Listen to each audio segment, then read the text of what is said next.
Hello student, for class 12 short story का ये first lesson का रिवीजन मैं करवाने जा रहा हूँ। The gold watch.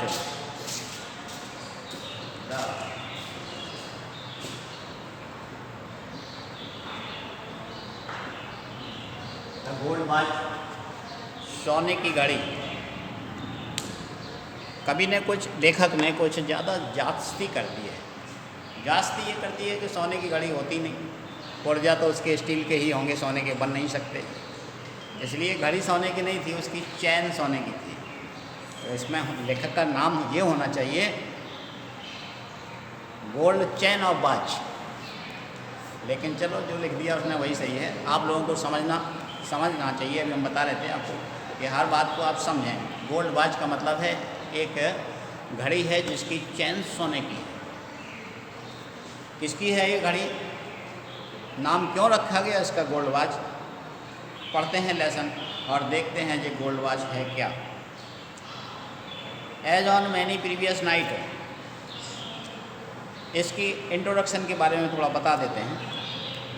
शंकु इसका मेन पात्र है, जो कि एक फैक्ट्री में काम करता है। उसका छोटा सा परिवार है, 2 बच्चे हैं और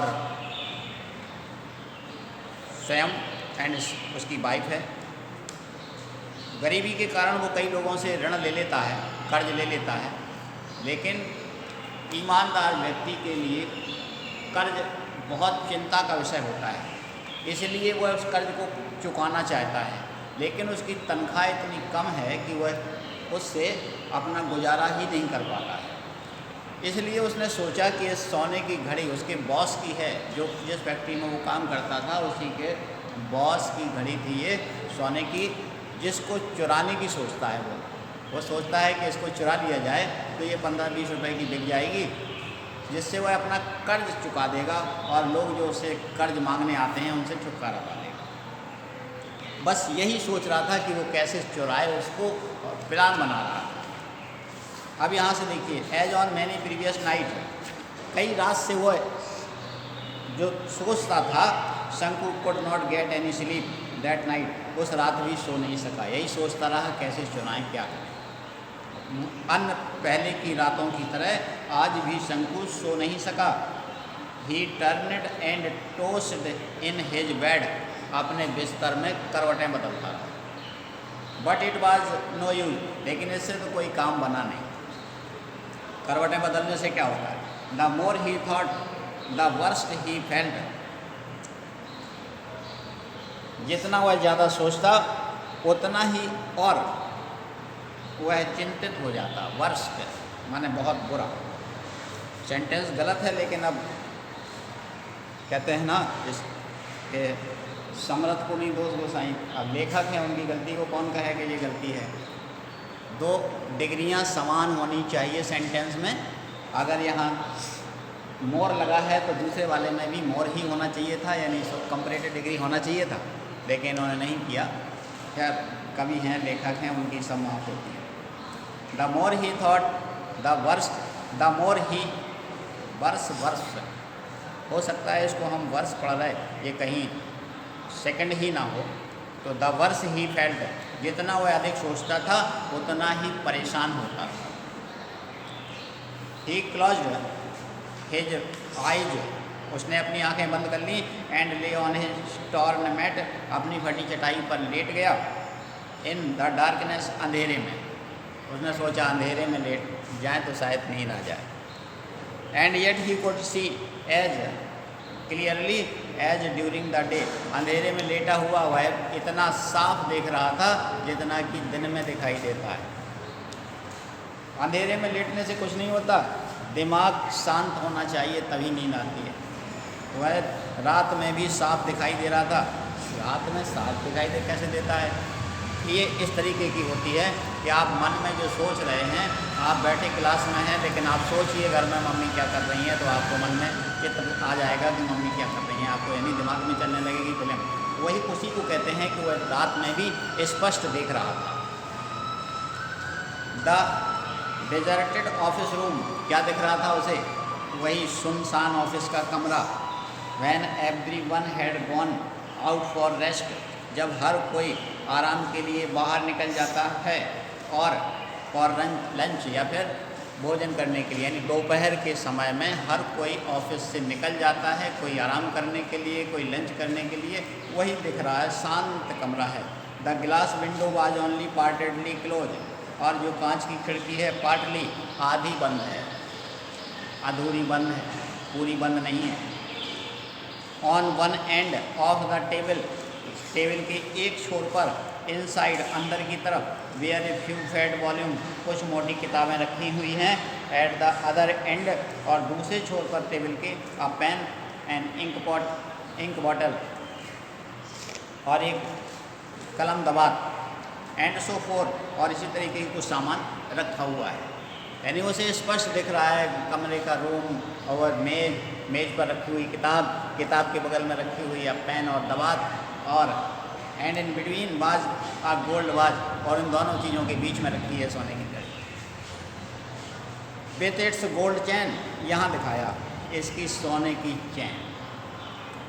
प्लेस ऑन ए बुक, जो कि एक किताब के ऊपर रखी है, यानी एक तरफ मोटी मोटी किताबें रखी हैं, एक तरफ पेन रखा है, और बीच में एक किताब रखी है, उसके ऊपर सोने की घड़ी, सोने की चैन वाली घड़ी रखी हुई है। क्या सोच रहा था? ओपन द विंडो, खिड़की खोलो। स्ट्रेच आउट योर हैंड, अपना हाथ डालो। अबाउट ए फुट, 1 फुट, ज़्यादा नहीं, 1 फुट अंदर हाथ डालो। And you can pick it up, और इसे पकड़। खिड़की आधी बंद हुई थी, आधी बंद थी, आधी खुली थी, और बाहर से ही वो ये सोच रहा था कि खिड़की से हाथ डालो और घड़ी को उठा लो। Everyone is out for lunch, और हर कोई लंच के लिए बाहर है। नोबडी विल नो, कोई नहीं देख पाएगा। बस यही सोच रहा था वो लेटे लेटे, यही दिख रहा था उसे। शंकु रिमेंबर्ड हिज एफर्ट्स, शंकु को अपनी आवश्यकताएं याद आईं, ज़रूरतें। His cowardice and his vacillation during the past few days, अपनी कायरता, संकोच, कॉवर्डिस माने जो अभी सोचता था कि चुरा लेंगे लेकिन चुरा नहीं पाता था, यही कॉवर्डिस है, यानी संकोच है। इसको कॉवर्डिस नहीं कहते हम, इसको हेसिटेशन कहते हैं। उसको ये संकोच था, बार बार कैसे चुरा लें, मतलब कभी चोरी की नहीं थी। अगर आप लोगों ने कभी चोरी की होगी तब तो आप लोग निपुण हैं, कर सकते हैं। अगर आपने कभी चोरी नहीं की है तो चोरी नहीं कर सकते, क्योंकि चोरी करना बहुत हिम्मत का काम है। इसलिए शंकु हिम्मत नहीं जुटा पा रहा था, इसीलिए पिछले कुछ रातों से वह बराबर सोच करके रह जाता था। तो उसमें आड़े आ रहा था उसका ये कॉवर्डिस, कायरपन, एंड हिज वैसिलेशन, और हिचक during the past few days, पिछले कुछ दिनों से। He had never seen anyone there at that time, उस समय यानी दोपहर के समय उसने कभी किसी को नहीं देखा था। कहने का मतलब उसका ये था कि हमेशा दोपहर के समय ऑफिस खाली रहता था। कहाँ जाते थे सब लोग? कोई लंच को चला जाता था, कोई आराम करने के लिए चला जाता था। And yet he had been afraid, और फिर भी वह डर रहा था। वो सोच रहा था क्या डर है, क्यों डर रहे हो? He had trembled and felt breathless, वह कांप गया, एंड सांस रुक गई उसकी, यानी ये सोच करके कि वह क्यों डरता है, क्यों चोरी नहीं कर पा रहा, क्यों घड़ी को नहीं उठा पा रहा, और ये सोचते सोचते डर गया। क्योंकि जिसने कभी चोरी ना की हो, अब देखिए लेखक यहाँ पर शंकु का करेक्टर यानी उसका स्वभाव को प्रदर्शित करना चाहता है। चोरी करता है, दोषी है, लेकिन फिर भी लेखक उसको दोषी नहीं बनाना चाहता है कि उसकी मजबूरियाँ थी जैसा करे वाली थी वो। तो कभी कभी ऐसा होता है कि कोई मजबूरी बस काम करता है कोई, लेकिन वो दोषी होते हुए भी निर्दोष माना जाता है। बस यही लेखक यहाँ इस पाठ में भी शंकु को दर्शाने की कोशिश कर रहा है। That was why he had refrained from taking the watch every time, और यही कारण था कि हर बार वह घड़ी उठाने से refrain माने रोक लेना, अपने आप को रोक लेना, अपने आप को रोक लेता था, यानी घड़ी की चोरी नहीं कर पा रहा था। It would not do to put it off any longer. अब उन्होंने सोचा अब इसे ज़्यादा दिन तक रोका नहीं जा सकता, यानी अब रोक नहीं सकता मैं चोरी किए बिना। If he thought any more further, अगर वह ज़्यादा सोचेगा, he would not be able to do anything, तो कुछ नहीं कर पाएगा, यानी सोचते ही रहोगे। अक्सर टीचर आपसे कहते हैं कि सोचो नहीं ज़्यादा, नहीं तो सोचते ही रह जाओगे और कुछ कर नहीं पाओगे, इसलिए सोचने के साथ साथ काम नहीं करो। ही माइट इवन ब्लर्ट, और अगर सोचता रहा, कभी कोई ज़्यादा सोचने से ये भी हो जाता है कि हम जो दिमाग में हैं किसी के सामने अपनी बात कह ही डालें कि पकड़ जाएं, तो इसलिए he might even blurt out. Blurt out माने होता है अनजाने में बक देना, ब्लर्ट आउट। हिज इंटेंशन, अपनी अंदर की बात, एक्सीडेंटली यानी अनजाने में, दुर्घटनावश, अनजाने में हम अपनी बात को दूसरों के सामने कह भी सकते हैं। तो इस शंकु ने ये सोचा कि अब वह ज़्यादा नहीं रुकेगा, ना ज़्यादा सोचेगा, कल ये निश्चित रूप से चुरा लेगा, नहीं तो फिर वो नहीं चुरा पाएगा। So he must take it tomorrow, निश्चित रूप से, मस्ट कल निश्चित रूप से वह इसको लेगा। सपोज ही डिड नॉट, क्या उसने चोरी कर पाई, क्या उसने घड़ी चुरा पाई? सपोज अगर वह नहीं की तो क्या किया उसने? Shanku's thought began to linger over the thorny problems of his life. फिर शंकु ने अपना सोचना चालू कर दिया। शंकु के विचार अब कहाँ चले गए? अपनी कठिन जीवन की समस्याओं पर। उसे कौन कौन सी समस्याओं का सामना करना पड़ रहा था? जीवन की थॉर्नी प्रॉब्लम्स माने कठिन जटिल समस्याएं, कटीली समस्याएं माने जटिल समस्याएं। लिंगर माने होता है उसके विचार चले जाना, मड़वा देना। शंकु अपनी जीवन की कठिन समस्याओं पर सोचने लगा। क्या सोच रहा था? Tomorrow would be the third day of the month, कल महीने का तीसरा दिन है, यानी 3 तारीख है। 1 तारीख की वजह 3 तारीख को सैलरी मिलती है। इन अनदर 3 डेज, नहीं ऐसा है कि पर डे सैलरी मिलती है हमें लगता है, क्योंकि 3 दिन के 3 रुपये मिल रहे हैं उसको, तो महीने के होते तो 30 रुपये मिलते। इन अनदर 3 डेज, अगले 3 दिन में he would get his pay, उसे अपना सैलरी मिलेगी। 13 रुपीज़ फॉर 13 डेज, 13 दिन की 13 रुपये, यानी 13 दिन की मिल रही है। 13 दिन की 13 रुपये मिलेगी उसको। ही हैड टू पे 4.5 rupee for purchase at the store. अब जो सोच रहा था अपनी समस्याओं के बारे में कि अब अगले 3 दिन में उसे 13 दिन की सैलरी मिलेगी, वो 13 रुपये मिलेगी, और उसमें से उसे 4.5 रुपये 4.5 देना है, किसको? पे करना है for purchase at the store, एक दुकान के लिए। दुकान से कुछ सामान खरीदा था, उसके 4.5 रुपये देना है। There would be a balance 8.5, अब बचेंगे 8.5। 13 मिलना है, 4.5 चले गए, बचे 8.5। पूरा हिसाब किताब कर रहा है। He had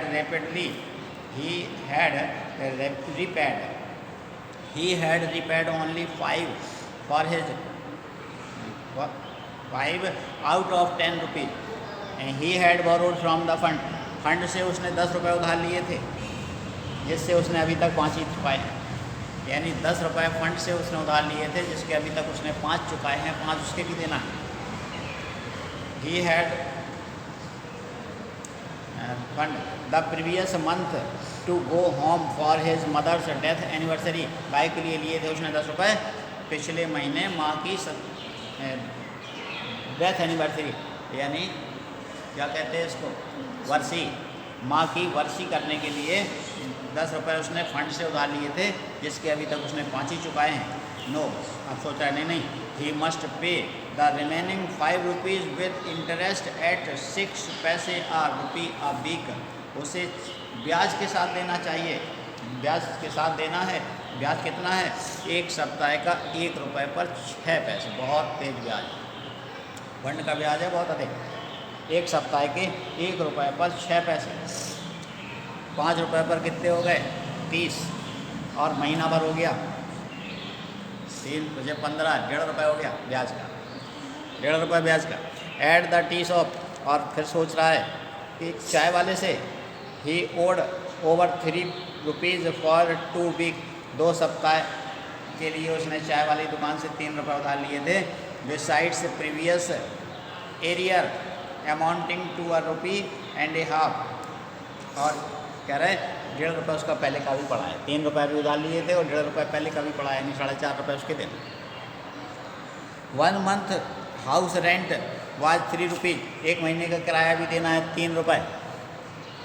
in addition to this sum, और इनके अलावा he had taken small loans to 12 पैसे, 25 पैसे एंड 50 पैसे फ्रॉम सेवरल पीपल, कई लोगों से, इसके अलावा किसी से ये छोटे छोटे लोन जैसे 25 पैसे, 12 पैसे, 50 पैसे कई लोगों से ले रखे उसने। And his wife had reminded him, और उसकी पत्नी ने अभी याद दिलाया 2 days before about the ₹1 to be paid to the fish woman, उसकी पत्नी ने कहा कि अभी 2 दिन पहले मछली वाली से मछली ली थी, उसका ₹1 देना है। मछली खरीदने के लिए भी ₹1 देना है।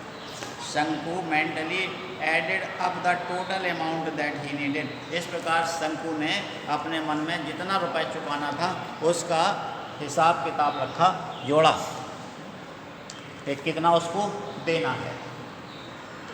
What he was going to get was just ₹8.50, अभी मिलना कितना था ₹8.5, क्योंकि ₹4.5 उसके एक दुकान को देने थे, अब बचे थे ₹8.5 मिलना था। That he owed was ₹22.13, और जितना ऊपर हिसाब लगाया उसने उसको देना था ₹22.13, ₹8.5 मिलना है, ₹23 का उसका लगभग कर्ज है। He had other needs too, और इसके बाद इसके अलावा महीने भर का खर्चा भी तो चाहिए, अन्य आवश्यकताएं भी तो हैं। He had borrowed ₹3 from his wife, लो पत्नी से ₹3 उधार लिए थे। This was out of the sum, उसने ये तो जोड़ा ही नहीं था। She had slowly saved up now and then in order to buy a best chain for the younger child, उसकी पत्नी ने थोड़ा थोड़ा पैसा अपने बच्चे की करधनी खरीदने के लिए जोड़ा था, best chain. He had assured her, और शंकु ने उसे विश्वास दिलाया था that he would buy it out of his pay that month, Shanku ने कहा था उससे कि अगले महीने में तनख्वाह मिलेगी तो करधनी मैं खरीद दूंगा और ₹3 मुझे दे दो। तो ₹3 तो ये जो उसने जोड़ा ही नहीं था, घर की मुर्गी दाल बराबर, याद है इसको तो चाय जब दे देंगे, उसने जोड़ा ही नहीं। तो यहाँ तक आप लोग टिक कर लीजिए, इसके आगे फिर कल पढ़ेंगे। लेसन इम्पोर्टेंट है, इससे अक्सर चाहे कोई भी, चाहे पोइट्री हो, चाहे प्रोज हो, चाहे शॉर्ट स्टोरी हो, फर्स्ट 3 लेसन इम्पोर्टेंट होते ही हैं। पहले 3 लेसन से अक्सर हर साल आता है, इसलिए ये तीनों लेसन आपको अच्छी तरीके से मन लगा के पढ़ना है। अपना पढ़िए। Stay at home and be safe. Thank you. जय हिंद।